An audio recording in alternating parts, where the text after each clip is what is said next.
हरियानंद बुराड़ी के बाद 10वें नंबर पे आ जाओ, दनिकलाल मंडल।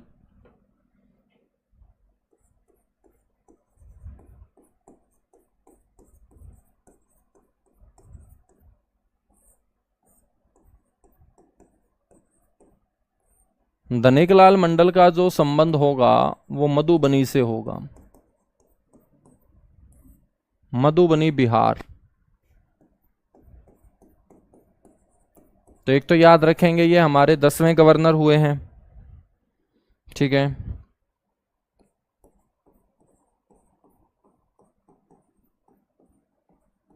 एक तो ये याद रखेंगे कि ये 10वें गवर्नर हुए हैं। दूसरा मेरे दोस्त याद रखेंगे कि इनके समय तीसरा राष्ट्रपति शासन लगा था।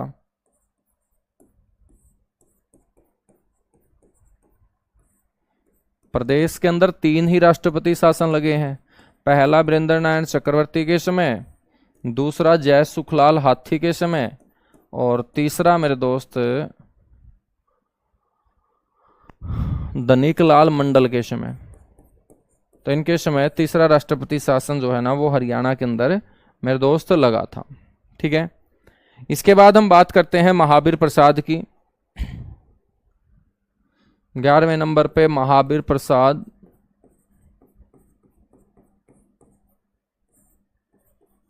महावीर प्रसाद का जो संबंध रहा है दोस्त वो गोरखपुर उत्तर प्रदेश से रहा है।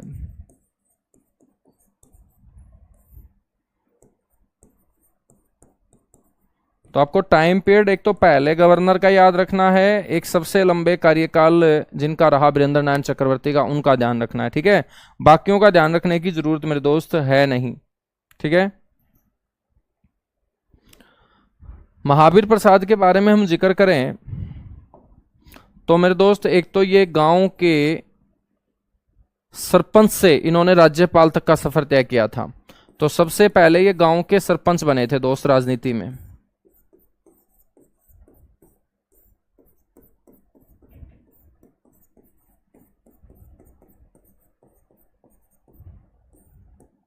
सबसे पहले गांव के सरपंच चुने गए थे मेरे दोस्त। इनको भूगोल विषय का प्रवक्ता भी नियुक्त किया गया था।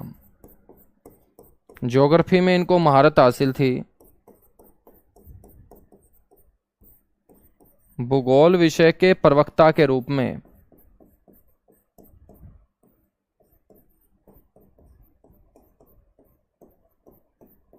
इनको क्या किया गया था, नियुक्त किया गया था, ठीक है। तो ये 2 बातें महावीर प्रसाद के बारे में याद रखें। नेक्स्ट जो होंगे मेरे दोस्त 12 नंबर पे होंगे बाबू परमानंद, ठीक है ना।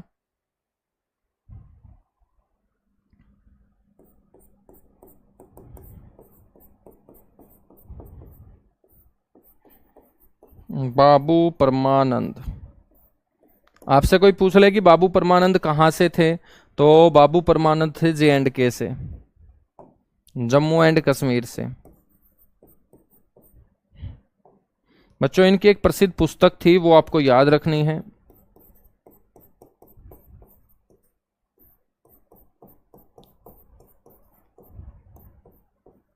पत्रिका का नाम था वॉइस ऑफ द डिप्रेस्ड।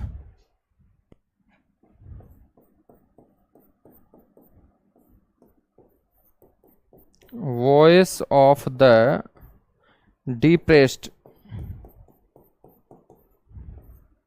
ठीक है ना। तो बड़ी इंपॉर्टेंट है ये पत्रिका बाबू परमानंद की, ये आपको याद रखना है, चलेगा। उसके बाद हम बात करते हैं ओम प्रकाश वर्मा की। 13 नंबर पे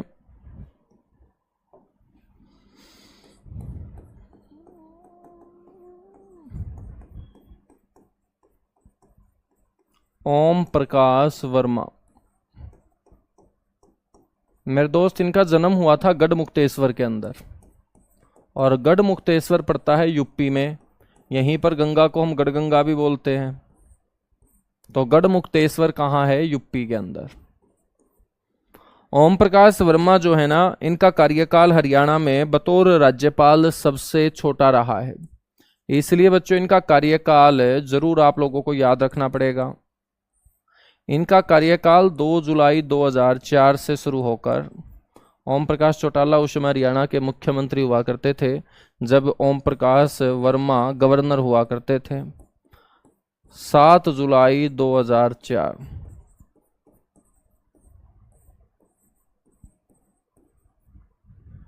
ठीक है, तो हम बोलेंगे सबसे छोटा कार्यकाल। सबसे लंबा कार्यकाल BN चक्रवर्ती का। तो दोस्त सबसे छोटा कार्यकाल ओम प्रकाश वर्मा का। ओम प्रकाश वर्मा जो हैं राज्यपाल के अलावा केरल हाई कोर्ट के चीफ जस्टिस भी बने थे।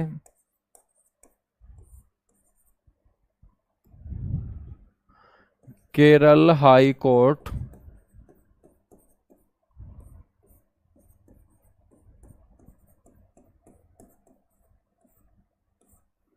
के चीफ जस्टिस। ठीक है, ओम प्रकाश वर्मा को नियुक्त किया गया था।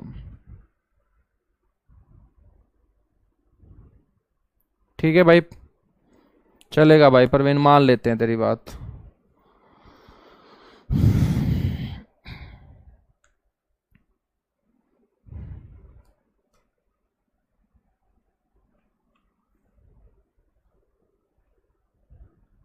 चलेगा। नेक्स्ट हम बात करते हैं AR किदवई। AR किदवई की फुल फॉर्म होगी अखलाक उर रहमान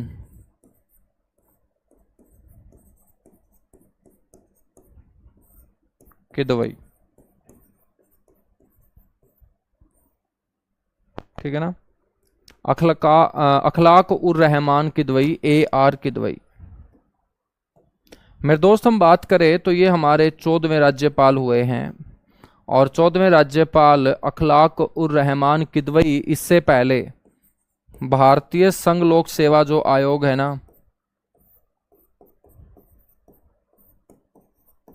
भारतीय संघ लोक सेवा, UPSC जिसे बोलते हैं, यूनियन पब्लिक सर्विस कमीशन, इस भारतीय संघ लोक सेवा आयोग के ये क्या रहे हैं, सदस्य भी रहे हैं और अध्यक्ष भी रहे हैं। यह एचटेट के पेपर में पूछा गया क्वेश्चन था कि बताइएगा हरियाणा का कौन सा गवर्नर राज्यपाल से पहले UPSC का अध्यक्ष रह चुका था, तो आप बोलेंगे वो AR किदवई थे। ठीक है ना, AR किदवई थे मेरे दोस्त। नेक्स्ट हम बात करते हैं जगन्नाथ पहाड़िया की।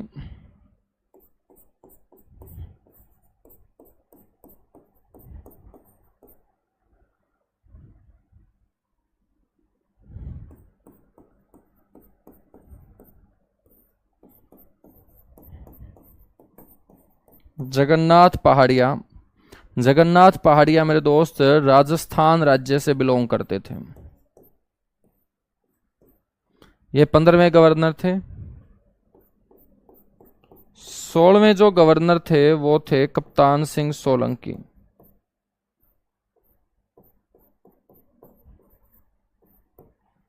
कप्तान सिंह सोलंकी। कप्तान सिंह सोलंकी जो थे बच्चों, ये मध्य प्रदेश के भिंड से आते थे। ठीक है। 17वें जो गवर्नर थे हमारे,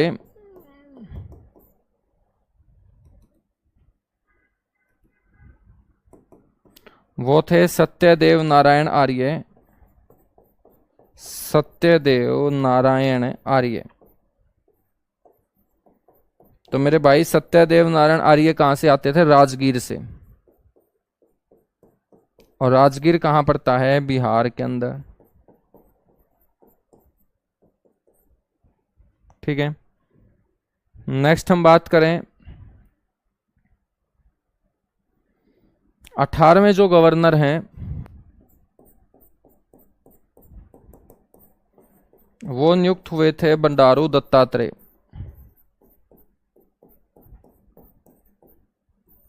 ठीक है। और बंडारू दत्तात्रेय जो है मेरे दोस्त, ये हैदराबाद में पैदा हुए थे। और हैदराबाद कैपिटल है किसकी? तेलंगाना की। तो ये याद रखना है, हैदराबाद के अंदर ये पैदा हुए थे बंडारू दत्तात्रेय। मेरे दोस्त हम बात करते हैं 19वें गवर्नर असीम कुमार घोष की।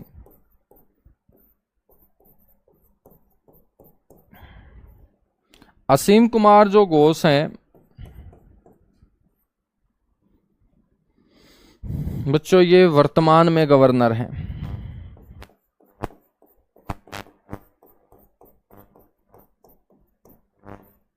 उन्नीसवें वर्तमान में राज्यपाल।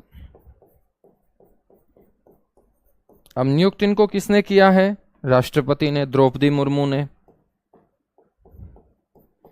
तो क्वेश्चन पूछा जा सकता है इनकी नियुक्ति किसके द्वारा की गई? तो नियुक्ति की गई है श्रीमती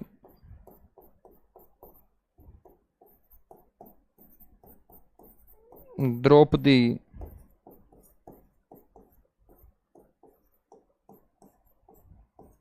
मुर्मू के द्वारा।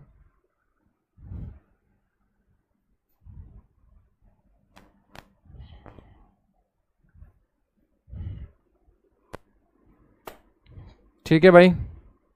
आशीष ऐसे भी बोल सकते हो, ठीक है। अखलिकुर रहमान भी बोल सकते हो, अखलाकुर रहमान के दवे भी बोल सकते हो। जिक्के के अंदर कभी नाम की इस तरीके से मिस्टेक नहीं होती है ना तो स्पेलिंग कोई एरर होता है, ना कोई मात्रा की गलती होती है।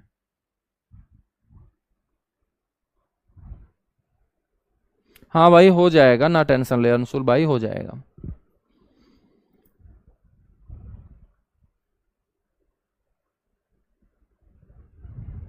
ठीक है ना। बिल्कुल बिल्कुल, बहुत बढ़िया, शानदार, जबरदस्त। एक बार फटाफट बताएगा, उसके बाद हम आगे बढ़ेंगे।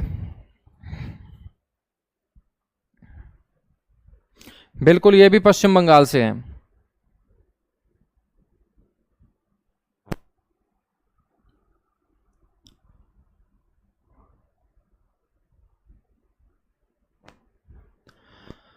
बिल्कुल, आपसे यह भी पूछा जा सकता है कि असीम कुमार घोष को कब नियुक्त किया गया। सप्त भी हम बात करेंगे, नियुक्त कब किया गया है? 21 जुलाई को मेरे दोस्त, ठीक है। तो इनकी जो नियुक्ति है ना वो भी बड़ी इंपॉर्टेंट है कि भाई इनकी जो नियुक्ति है वो कब हुई है, इनको नियुक्त कब किया गया है असीम कुमार घोष को। तो नियुक्त किया गया है 21 जुलाई के दिन, 21 जुलाई 2025। याद रख लेना, सीटी जो अपना परी हुआ था 26-27 तारीख को, उससे पहले बच्चों गवर्नर अपना बदल चुका था, ठीक है। बंडारू दत्तात्रेय की जगह असीम कुमार घोष को नियुक्त कर दिया गया था। और इनको जो सप्त है, सप्त कौन दिलाता है? सप्त दिलाता है हाई कोर्ट का चीफ जस्टिस। और मेरे दोस्त चीफ जस्टिस कौन है हमारे? सील नागू। तो इनको सप्त किसने दिलाई होगी? सील नागू ने दिलाई होगी।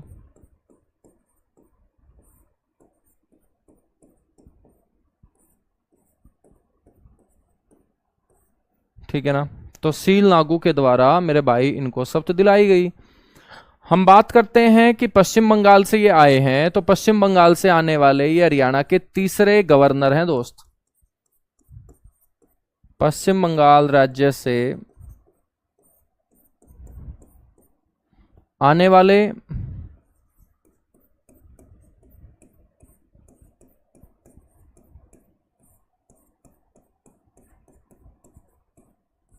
ये तीसरे गवर्नर हैं, ठीक है। तो दो कौन थे इनसे पहले? इनसे पहले एक तो हरियानंद बुराड़ी मैंने पढ़ाया आपको, HA बुराड़ी जिसे बोलते हैं, वो भी पश्चिम बंगाल से आए थे। एक BN चक्रवर्ती मैंने आपको पढ़ाया, BN चक्रवर्ती भी कहां से थे? पश्चिम बंगाल से थे। तो मेरे दोस्त पश्चिम बंगाल से आने वाले ये तीसरे ऐसे शख्स हैं जो हरियाणा के क्या बने हैं?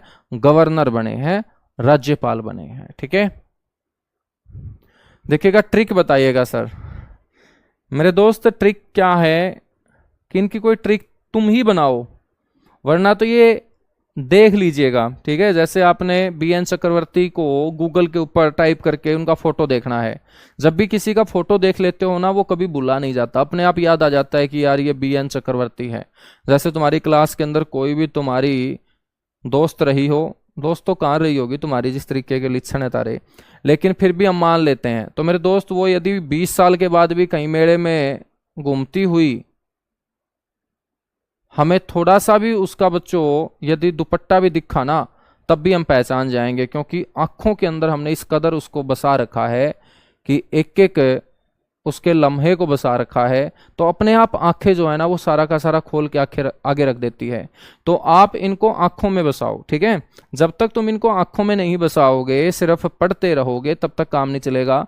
धर्मवीर सिंह याद हो जाता है, अच्छी बात है। BN चक्रवर्ती याद हो जाता है, अच्छी बात है। लेकिन ये हाथी जो है ना आपने आज तक देखा नहीं है। तो जय सुखलाल हाथी को आप यदि एक बार गूगल के ऊपर टाइप करके इसका फोटो देख लोगे तो ये हमेशा आंखों में बस जाएगा। तो जीके को याद करने का सबसे आसान तरीका है कि हमें आंखों से ज्यादा उन चीजों को देखना चाहिए जो हमारे याद नहीं रहती हैं। आंखों से देखना शुरू कर दोगे ना, उसी दिन मेरे दोस्त ये अपने आप याद होने स्टार्ट हो जाएंगे, ठीक है ना।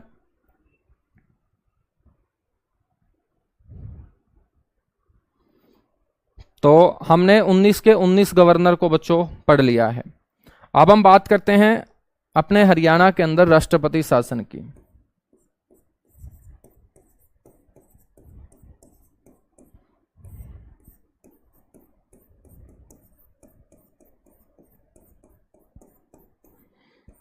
हरियाणा में राष्ट्रपति शासन,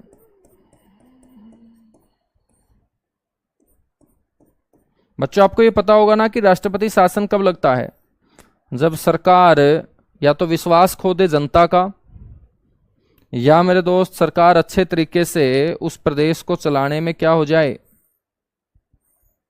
फेल हो जाए, नाकाम हो जाए। तो राज्यपाल राष्ट्रपति को सिफारिश भेज सकता है कि इस राज्य के हालात अब खराब हो चुके हैं, इस सरकार के हाथ में अब राज्य जो है सुरक्षित नहीं है। तो मेरे दोस्त संविधान का आर्टिकल जो 356 है उसके तहत राज्य में राष्ट्रपति के द्वारा राष्ट्रपति शासन की घोषणा की जाती है।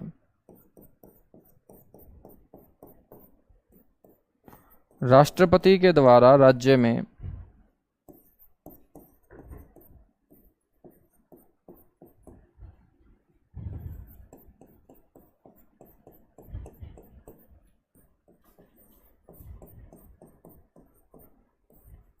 राष्ट्रपति शासन की क्या की जाती है, घोषणा की जाती है, ठीक है। आपको पता होना चाहिए कि हरियाणा में अब तक ऐसा कितनी बार हुआ है, 3 बार। तो मेरे भाई हरियाणा में राष्ट्रपति शासन लगा कितनी बार है, हरियाणा में राष्ट्रपति शासन गठन से लेकर अब तक 3 बार लगा है। आपको यह भी पता होना चाहिए कि राष्ट्रपति शासन अधिकतम कितनी अवधि तक रह सकता है,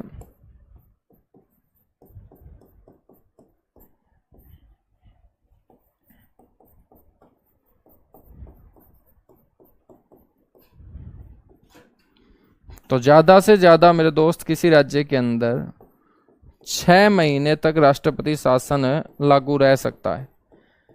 यदि 6 महीने से आगे राष्ट्रपति के द्वारा इसकी अवधि को बढ़ाया जाता है तो उसी प्रोसेस को बच्चों लागू किया जाएगा जिस प्रोसेस से राष्ट्रपति शासन लगा होगा, ठीक है ना। तो पहला जो राष्ट्रपति शासन है हरियाणा के अंदर वो आपको ध्यान रखना है।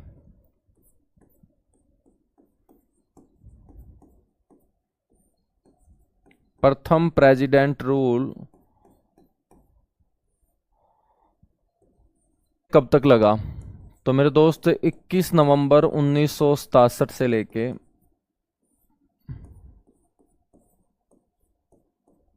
21 मई 1968 तक।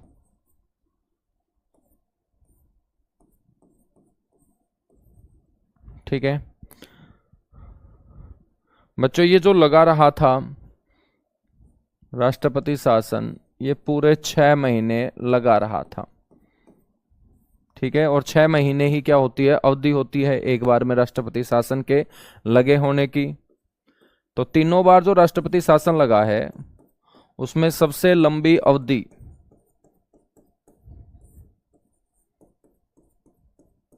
बच्चों इसी राष्ट्रपति शासन की रही है जो हरियाणा के अंदर 21 नवंबर 1967 को लगा था। यदि हम बात करें यहां पर कि भाई उस समय राष्ट्रपति कौन थे, अब राष्ट्रपति शासन लगेगा तो सीधी सी बात है राष्ट्रपति तो सबसे मेन होंगे, कि जब हरियाणा में पहली बार राष्ट्रपति शासन लगा तो राष्ट्रपति थे दोस्त डॉक्टर जाकिर हुसैन। कौन थे? डॉक्टर जाकिर हुसैन राष्ट्रपति थे। अब राष्ट्रपति शासन राष्ट्रपति लगाता है तो किसकी सलाह पे लगाता है? प्रधानमंत्री की तो सलाह लेनी ही लेनी पड़ेगी, क्योंकि वास्तविक रूप से हम बात करें तो मेरे दोस्त सारी की सारी शक्तियां प्रधानमंत्री के पास है, संवैधानिक दृष्टि से सारी की सारी शक्तियां राष्ट्रपति के पास है। तो प्रधानमंत्री उस समय कौन थी? उस समय थी श्रीमती इंदिरा गांधी। श्रीमती इंदिरा गांधी। मेरे दोस्त हम बात करें तो राष्ट्रपति शासन के दौरान पूरा का पूरा राज्य का शासन किसके हाथों में आ जाता है? राज्यपाल के हाथों में। तो राज्यपाल उस समय कौन थे भाई? BN चक्रवर्ती थे। जो दूसरे राज्यपाल थे सबसे लंबे कार्यकाल वाले राज्यपाल थे, जिनकी मृत्यु कार्यकाल के दौरान हो गई थी। भारतीय सिविल सेवा अधिकारी रहे हैं BN चक्रवर्ती।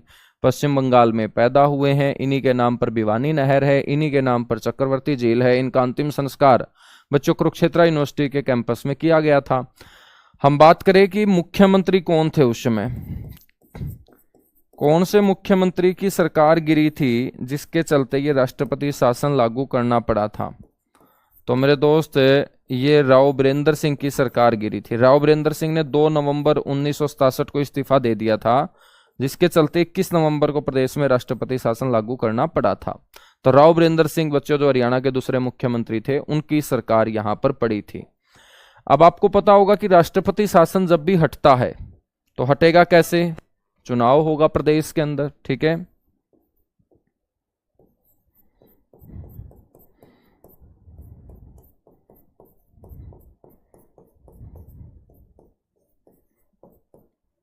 और चुनाव होगा तो चुनाव के साथ नई सरकार आएगी, नई सरकार के साथ नया मुख्यमंत्री आएगा। तो शासन समाप्ति के बाद मेरे दोस्त जो मुख्यमंत्री बने वो बने थे मात्र 41 साल की उम्र में बंसीलाल चौधरी। बंसीलाल लेगा, गांव गोलागढ़, जिला भिवानी के अंदर पैदा हुए बंसीलाल लेगा मेरे दोस्त पहला राष्ट्रपति शासन समाप्त होने के बाद हरियाणा के क्या बने थे? मुख्यमंत्री बने थे। ठीक है ना, यहां तक बातें क्लियर हुई? ठीक है ना। 1857 की क्रांति सर कहाँ से शुरू हुई थी? बेटा 1857 की क्रांति जो शुरू हुई थी ना भारत के अंदर, तो मेरठ से शुरू हुई थी। और हरियाणा के अंदर पूछा जाए तो अंबाला से बोलना है। कहाँ से बोलना है? अंबाला से बोलना है। ठीक है, तो ये पहला राष्ट्रपति शासन मेरे दोस्त आप लोगों को ध्यान रखना है। यहां तक बातें क्लियर हुई? एक बार फटाफट बताएगा।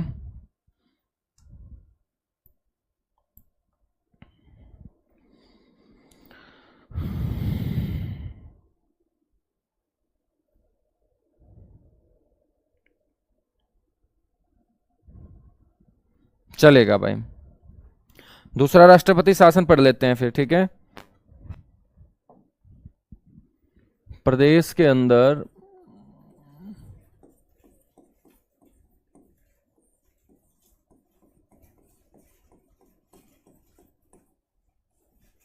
दूसरा राष्ट्रपति शासन।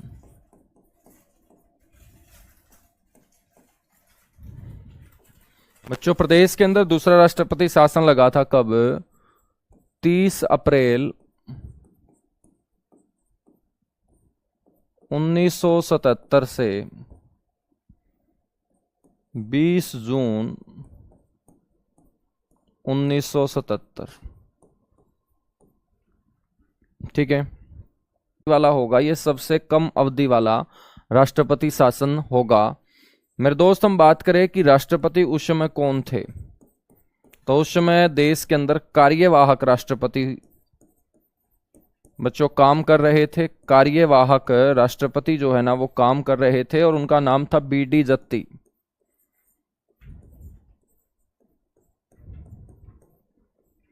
BD जत्ती, ठीक है ना। मेरे भाई संजय जो मैं करवा रहा हूं ना वो कर ले एक बार भाई, ठीक है ना। हाँ,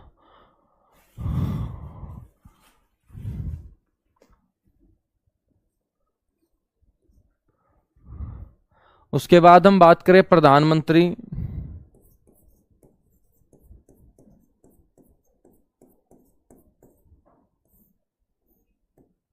ठीक है। प्रधानमंत्री,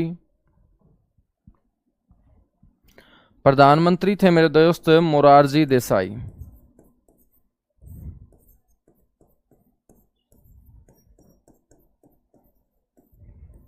प्रधानमंत्री कौन थे? मोरारजी देसाई, ठीक है भाई। देखिएगा कई बच्चे जो है ना वो एक एक तारीख को लेके पकड़ के बैठ जाते हैं मेरे दोस्त। यहाँ 21 जून भी ऑप्शन में हो सकता है, समझ में आई मेरी बात?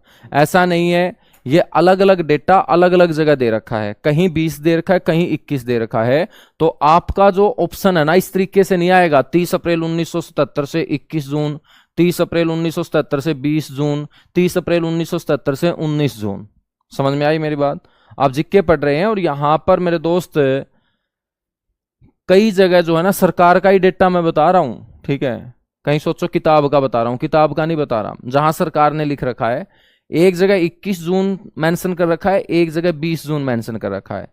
तीसरा राष्ट्रपति शासन जब बताऊंगा, एक जगह 6 अप्रैल मेंशन कर रखा है, एक जगह 5 अप्रैल मेंशन कर रखा है। समझ में आई मेरी बात?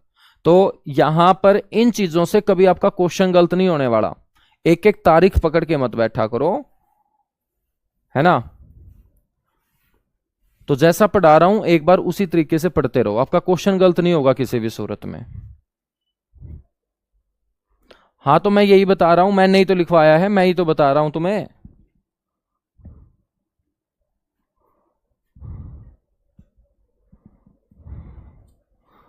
मैंने ही तो बताया है। चलो मैं भी लिखवा देता हूं यहां, ये ले। अब तेरे थोड़ी ठंडक पड़ जाओगी भीतर में, या ले ला 21 जून लिख ले तू। अब ठीक है, 20 जून वाले 20 जून लिख लेना भाई, 21 जून वाले 21 जून लिख लेना। अब ठीक है, चलेगा, आगे आ जाओ। प्रधानमंत्री के बाद हम बात करेंगे मुख्यमंत्री।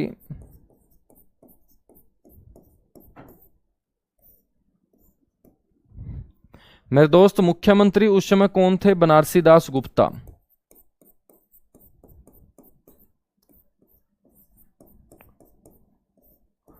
बनारसी दास गुप्ता उस समय क्या थे? मुख्यमंत्री थे। राज्यपाल कौन थे सर? राज्यपाल थे मेरे दोस्त जय सुखलाल हाथी।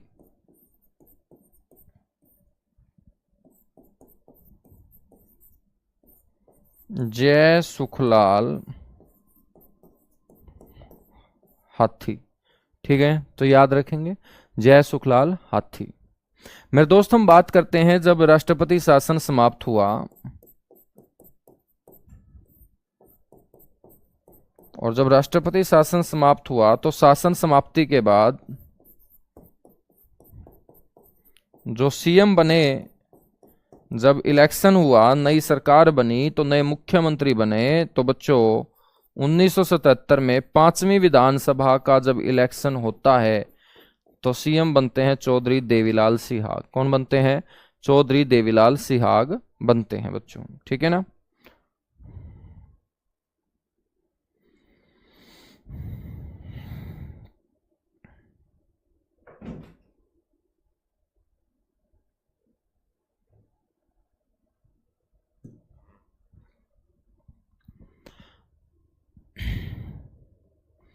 हम बात करते हैं अब तीसरे राष्ट्रपति शासन की।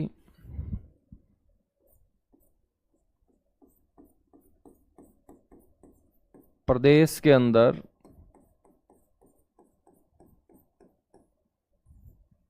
तीसरा राष्ट्रपति शासन, ठीक है दोस्त। तीसरा राष्ट्रपति शासन जो है ना, 5 भी लिख रहा हूं, 6 भी लिख रहा हूं।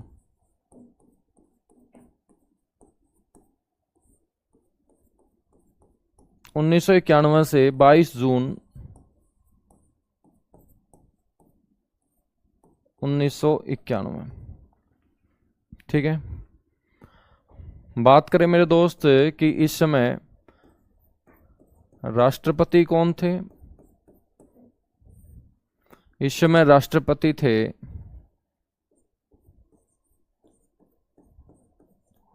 आर वेंकट रमन।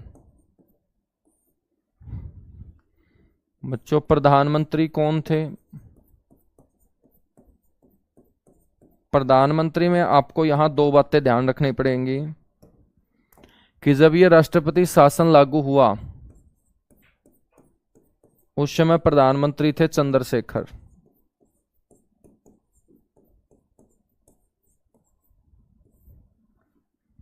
ठीक है, और जब समाप्त हुआ तो थे पीवी नरसिम्हा राव।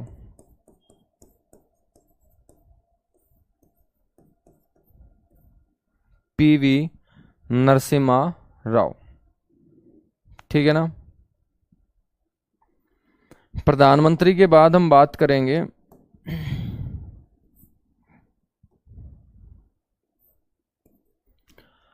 बच्चों राज्यपाल कौन थे?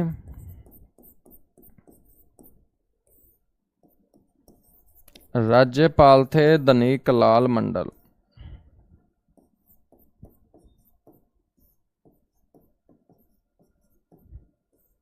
धनिक लाल मंडल।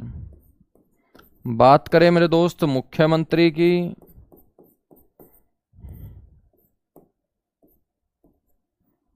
मुख्यमंत्री थे जिनके समय ये लगा था, जिनकी सरकार गिरी थी, सरकार फैल हुई थी, ओम प्रकाश चौटाला। ओम प्रकाश चौटाला।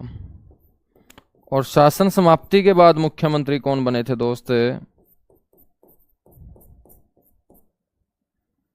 शासन समाप्ति के बाद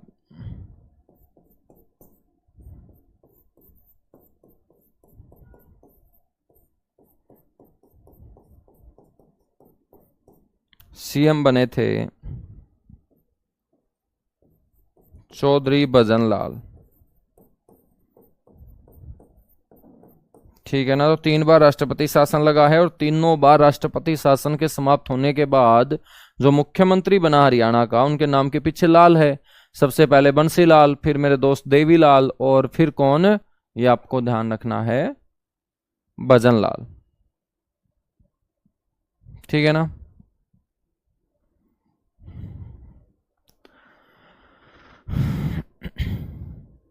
तो बच्चों तीनों के तीनों बार राष्ट्रपति शासन आपको ध्यान रखने हैं। अब हम बात करेंगे हरियाणा के ऐसे व्यक्तियों की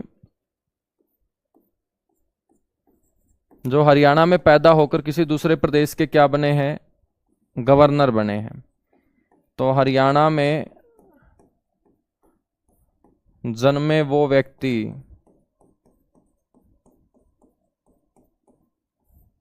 जो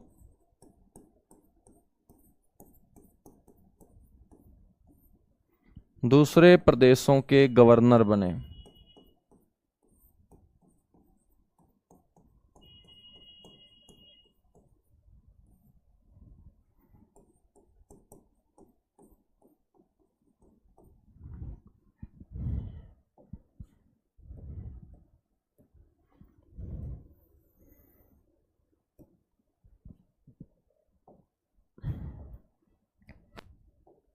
सबसे पहले हम बात करेंगे भगवत दयाल शर्मा की दोस्त।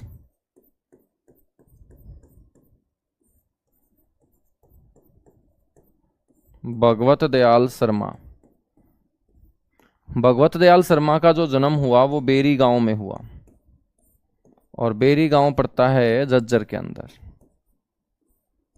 ठीक है बच्चों, भगवत दयाल शर्मा ऐसे एकमात्र व्यक्ति हैं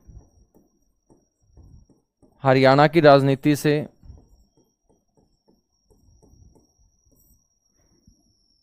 जो हरियाणा के सीएम तो बने, गठन के साथ ही सबसे पहले मुख्यमंत्री भगवत दयाल शर्मा को ही बनाया गया, लेकिन दोबारा कभी हरियाणा के मुख्यमंत्री तो नहीं बने, लेकिन राष्ट्रपति ने इनको 2 राज्यों का राज्यपाल जरूर बनाया। ठीक है, तो एकमात्र ऐसे व्यक्ति हैं जो मुख्यमंत्री और राज्यपाल मेरे दोस्त नियुक्त हुए। हम बात करें तो 1977 से लेके 80 तक ये उड़ीसा के गवर्नर नियुक्त किए गए थे।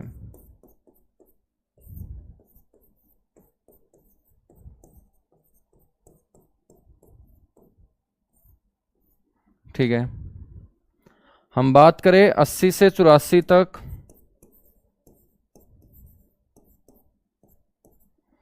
ये मध्य प्रदेश के गवर्नर नियुक्त किए गए थे। मध्य प्रदेश के ये गवर्नर मेरे दोस्त नियुक्त किए गए थे, ठीक है ना। तो उड़ीसा के राज्यपाल और मध्य प्रदेश के राज्यपाल, इनको नियुक्त किया गया। बच्चों, जब ये मध्य प्रदेश के गवर्नर हुआ करते थे तो गवर्नर का जो निवास स्थान होता है वो होता है राजभवन। और मेरे दोस्त, मध्य प्रदेश की राजधानी है भोपाल, और भोपाल के अंदर जो राजभवन है, जो राज्यपाल का निवास स्थान है मध्य प्रदेश में, बच्चों इनकी पत्नी की मृत्यु हो चुकी थी जब ये गवर्नर थे मध्य प्रदेश के, और अपनी पत्नी की याद में बच्चों एमपी के राजभवन में इन्होंने एक कुंज बनवाया था, और इनकी पत्नी का नाम था सावित्री।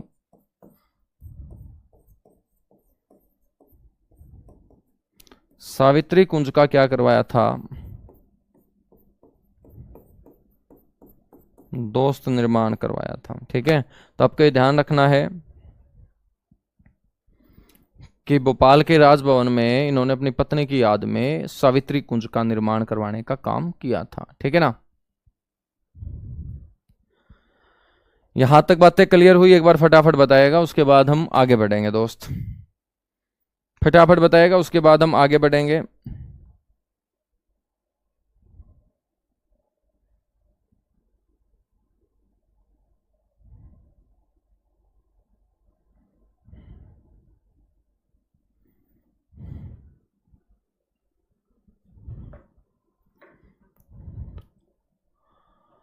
बहुत बढ़िया, शानदार, जबरदस्त मेरे दोस्त। और अगला क्वेश्चन आएगा आपका मेरे दोस्त फिर ऐसे ही कि बताइएगा निम्नलिखित में से कौन सा व्यक्ति अंडमान निकोबार और पांडिचेरी, इन दो केंद्र शासित प्रदेशों का उपराज्यपाल नियुक्त किया गया। तो मेरे दोस्त उसका नाम याद रखना है, रणजीत सिंह दयाल। हरियाणा में पैदा होने वाला व्यक्ति, ध्यान रखिएगा बच्चों, हरियाणा का गवर्नर तो कभी भी नियुक्त नहीं हो सकता, क्योंकि ये तो संविधान में ही लिख रखा है कि किसी भी प्रदेश में पैदा होने वाला व्यक्ति उस प्रदेश का कभी भी गवर्नर नियुक्त नहीं किया जा सकता। तो रणजीत सिंह दयाल कुरुक्षेत्र में पैदा हुए। मेरे दोस्त, हम बात करें तो भारतीय थल सेना के साथ ये जुड़े रहे, भारतीय सेना में कार्यरत रहे, शौर्य और बहादुरी का परिचय इन्होंने दिया। तो मेरे दोस्त, इनको महावीर चक्र से भी सम्मानित किया गया। महावीर चक्र से सम्मानित इनको किया गया। आपसे ये भी पूछा जा सकता है कि रणजीत सिंह दयाल सेना से रिटायर होने के बाद बच्चों राष्ट्रपति ने इनको कहाँ का उपराज्यपाल नियुक्त किया? तो याद रखना, एक तो अंडमान निकोबार जो केंद्र शासित प्रदेश है, और केंद्र शासित प्रदेशों का कभी भी राज्यपाल नहीं होता मेरे दोस्त, उपराज्यपाल होता है, ये ध्यान रखिएगा, ठीक है ना। तो अंडमान निकोबार के ये उपराज्यपाल होंगे। और हम बात करें तो पांडिचेरी, पांडिचेरी के भी इनको क्या बनाया गया था? उपराज्यपाल बनाया गया था, ठीक है ना। इसके बाद हम बात करते हैं तीसरे नंबर पे। तीसरे नंबर पे दोस्त आपको याद रखना है सुल्तान सिंह।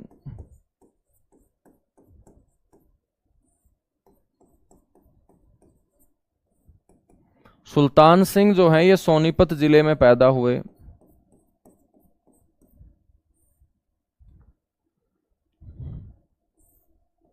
ठीक है, और सोनीपत जिले से पैदा होने वाले सुल्तान सिंह को 1989-90 के अंदर त्रिपुरा का गवर्नर नियुक्त किया गया था।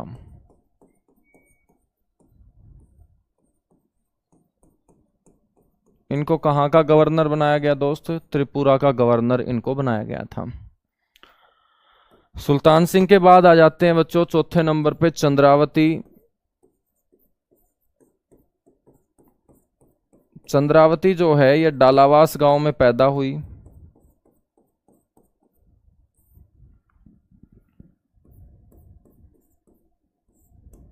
डालावास गांव। और डालावास गांव मेरे दोस्त चरखी दादरी जिले का गांव है। ठीक है। 1990 के अंदर इनको पांडिचेरी का उपराज्यपाल बनाया गया था। पांडिचेरी केंद्र शासित प्रदेश है और केंद्र शासित प्रदेशों का कभी भी गवर्नर नहीं होगा बल्कि डिप्टी गवर्नर होगा। पांडिचेरी की उपराज्यपाल। और यह हरियाणा से पहली ऐसी महिला है जिसको किसी प्रदेश या केंद्र शासित प्रदेश में बच्चों उपराज्यपाल नियुक्त किया गया हो। ठीक है, तो ध्यान रखना है, प्रदेश की प्रथम ऐसी महिला।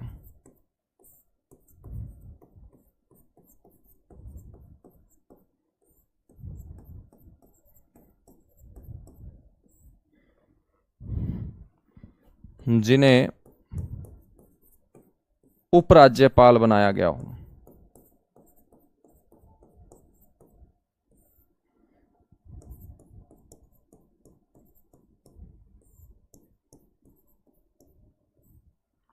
ठीक है ना, जिन्हें उपराज्यपाल बनाया गया हो।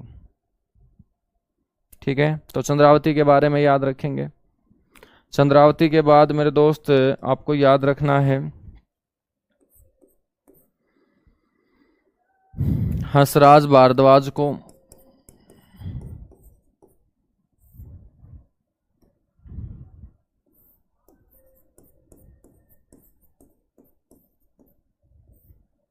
गढ़ी सांपला में पैदा हुए हंसराज भारद्वाज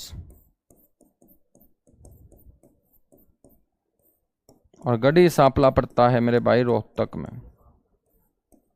ठीक है, हंसराज भारद्वाज जो है ना, ये केरल और कर्नाटक के गवर्नर बनाए गए थे।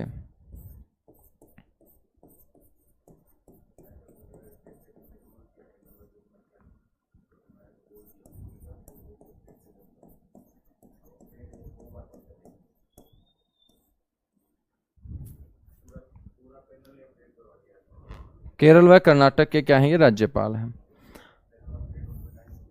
मेरे दोस्त हंसराज भारद्वाज जो हैं ये केंद्र सरकार में कानून मंत्री भी रहे हैं।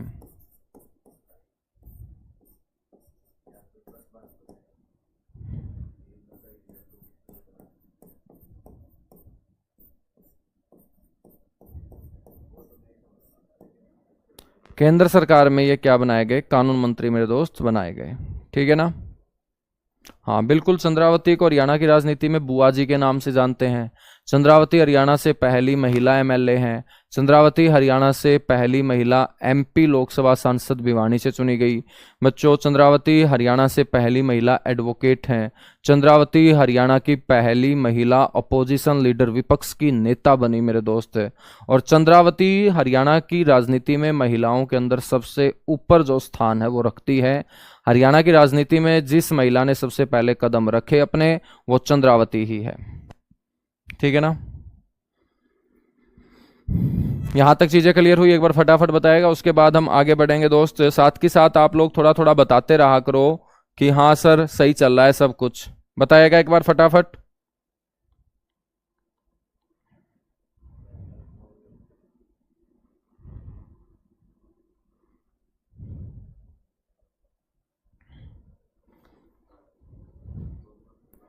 एक बार सारे के सारे बच्चे बताएगा जितने भी जुड़े हुए हैं कि भाई प्रोग्राम ठीक चल रहा होगा ना, सारी की सारी चीजें आराम से आप लोग कवर कर लोगे ना। मैं जो तुम्हें डीपली इस तरीके से पढ़ा रहा हूं तुम पढ़ तो लोगे, यहां सिर्फ यही बोलोगे कि सर डीपली डीपली है। हम बात करेंगे रणधीर सिंह की। देखिएगा ऐसे ऐसे नाम जो आप लोगों ने शायद ना सुने हो। रणधीर सिंह गांव बैयापुर, जिला सोनीपत में पैदा हुए हैं दोस्त। बैयापुर गांव सोनीपत में पैदा हुए रणधीर सिंह, राष्ट्रपति के द्वारा इनको सिक्किम का गवर्नर नियुक्त किया गया था। कहां का गवर्नर मेरे दोस्त? सिक्किम का गवर्नर इनको बनाया गया था। ठीक है ना, सिक्किम का गवर्नर। रणधीर सिंह के बाद आ जाते हैं हमें सुरजीत सिंह बरनाला।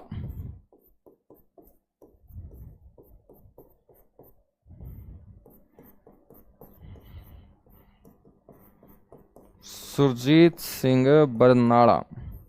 मेरे दोस्त सुरजीत सिंह बरनाला अटेली गांव में पैदा हुए थे। और अटेली आप सभी को पता होगा ना कौन से जिले का हिस्सा है, महेंद्रगढ़ जिले का हिस्सा है। ठीक है, सुरजीत सिंह बरनाला एक बहुत तगड़ी शख्सियत है मेरे दोस्त। आपको ये पता नहीं होगा कि हरियाणा में पैदा होने वाला एक व्यक्ति गोपी चंद भार्गव था, जो पंजाब का पहला मुख्यमंत्री बना था, जिसके बारे में मैंने बताया था कि गोपी चंद भार्गव का संबंध कहां से है, सिरसा से। अब एक और शख्सियत है जो हरियाणा में पैदा हुई और पंजाब में मुख्यमंत्री बनी, वो सुरजीत सिंह बरनाला है। तो याद रखना ये पंजाब के सीएम भी रहे हैं दोस्त। ठीक है बच्चों, जब उत्तराखंड राज्य बना था 9 नवंबर 2000 को, तो उत्तराखंड के पहले गवर्नर अपने हरियाणा के सुरजीत सिंह बरनाला को ही बनाया गया था। तो उत्तराखंड के पहले गवर्नर हैं ये। उत्तराखंड के अलावा तमिलनाडु, आंध्र प्रदेश, यहाँ के भी बच्चों राज्यपाल जो हैं ये बनाए गए। तमिलनाडु, आंध्र प्रदेश। आपसे कोई ऐसे भी क्वेश्चन पूछ लेना कि हरियाणा का ऐसा कौन सा व्यक्ति है जो राष्ट्रपति के द्वारा सबसे ज्यादा राज्यों का राज्यपाल बनाया गया, तो मेरे भाई सबसे ज्यादा राज्यों के राज्यपाल सुरजीत सिंह बरनाला को ही बनाया गया। हरियाणा की इकलौती ऐसी शख्सियत रही है सुरजीत सिंह बरनाला, जो कई राज्यों के अंदर राज्यपाल भी बने और मेरे दोस्त अपनी राजनीति और अपनी छवि के बलबूते पंजाब के मुख्यमंत्री तक का सफर इन्होंने तय किया था। ये आपको ध्यान रखना है, ठीक है ना, याद रखेंगे सारे के सारे।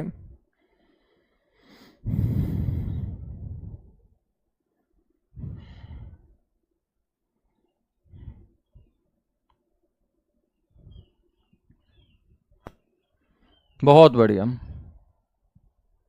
बिल्कुल। हिसार में बारिश हो रही है प्रियंका, और कल भी बारिश हुई थी हिसार में, और उससे पहले वाले रात को भी बारिश हुई थी जबरदस्त। सर बाहर के आदमी को क्यों बनाते हैं? क्योंकि बाहर का आदमी जो होता है ना, उसका उस राज्य से कोई जुड़ाव नहीं होता। यदि राज्य से जुड़ाव नहीं होगा तो केंद्र सरकार के पास सूचनाएं अच्छे से पहुंचती रहेगी। मान के चलेगा हरियाणा का कोई आदमी हरियाणा में ही उसको राज्यपाल बना दे, तो भाई वो हरियाणा के सभी लोगों से परिचित है, हरियाणा के सभी अमीर लोगों से परिचित है, बिजनेसमैन लोगों से परिचित है, राजनेताओं से परिचित है। तो आपस में मेरे दोस्त साठ गांठ करके केंद्र सरकार को ही चूना ना लगा दे ये सरकार और राज्यपाल। इसलिए राज्यपाल हमेशा बाहर की जमीन का होगा, उसको वहां के क्षेत्र के बारे में कुछ नहीं पता है। उस क्षेत्र में 24 घंटे जो भी बातें चलती हैं वही बातें वो मेरे दोस्त अपने मालिक राष्ट्रपति को पहुंचाता है। एक एजेंट के रूप में, एक जासूस के रूप में काम करता है राज्यपाल।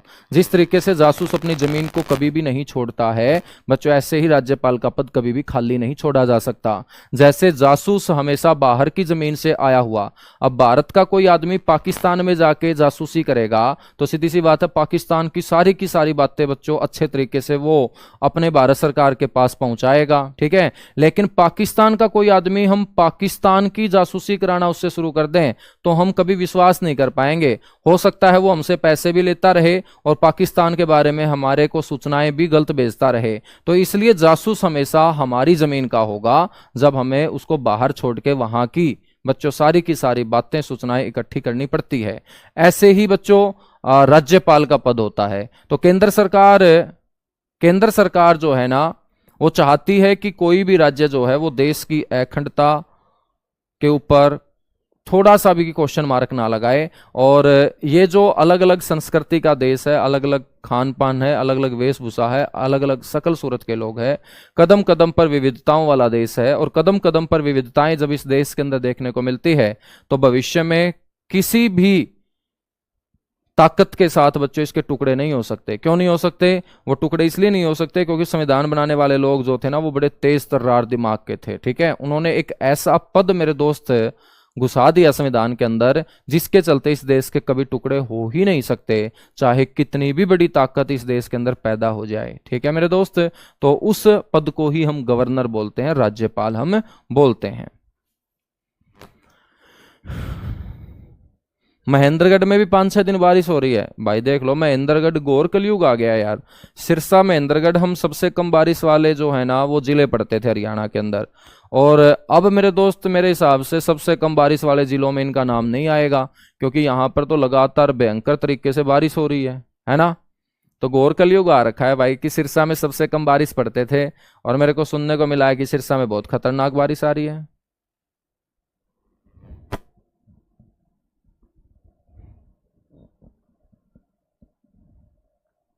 बिल्कुल आ सकते हैं भाई अजय जागलन, ऐसे आ सकता है क्वेश्चन।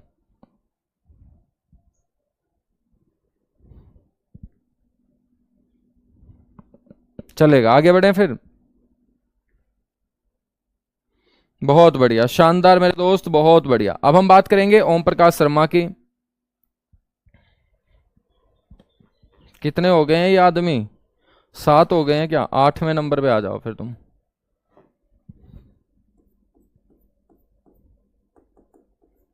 ओम प्रकाश शर्मा।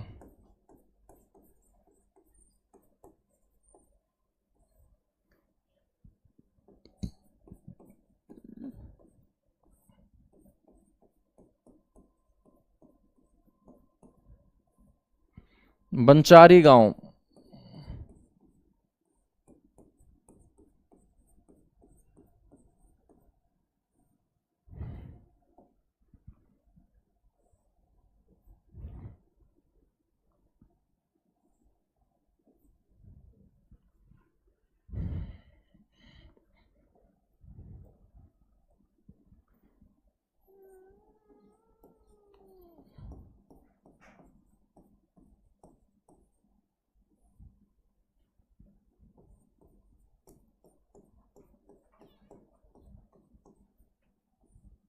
नागालैंड के गवर्नर मेरे दोस्त इनको बनाया गया था।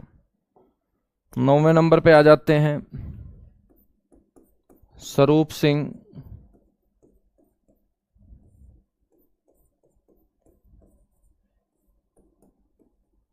स्वरूप सिंह सांगी गांव से आते हैं दोस्त। कौन से गांव से आते हैं स्वरूप सिंह? सांगी गांव से आते हैं।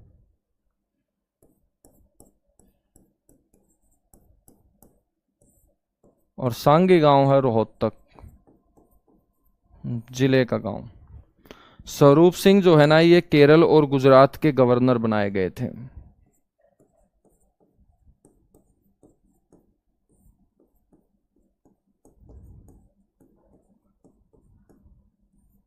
केरल व गुजरात के गवर्नर। तो याद रखना है ये केरल और गुजरात के गवर्नर मेरे दोस्त बनाए गए थे। 10वें नंबर पे आ जाते हैं फिर। 10वें नंबर पे आ जाते हैं आचार्य देवव्रत।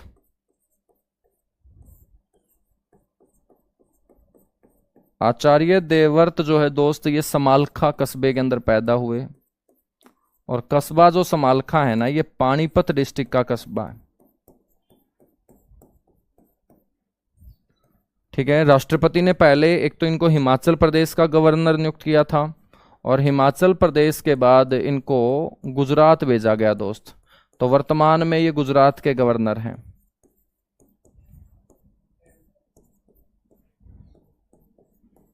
तो हिमाचल प्रदेश और गुजरात के गवर्नर आपको ध्यान रखना है।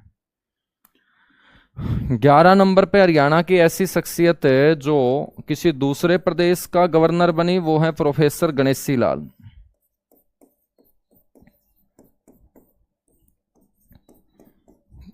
प्रोफेसर गणेशी लाल मेरे दोस्त, प्रोफेसर गणेशी लाल जो है ना इनका संबंध कहां से रहा है? सिरसा से, और ये वर्तमान में उड़ीसा के गवर्नर हैं दोस्त।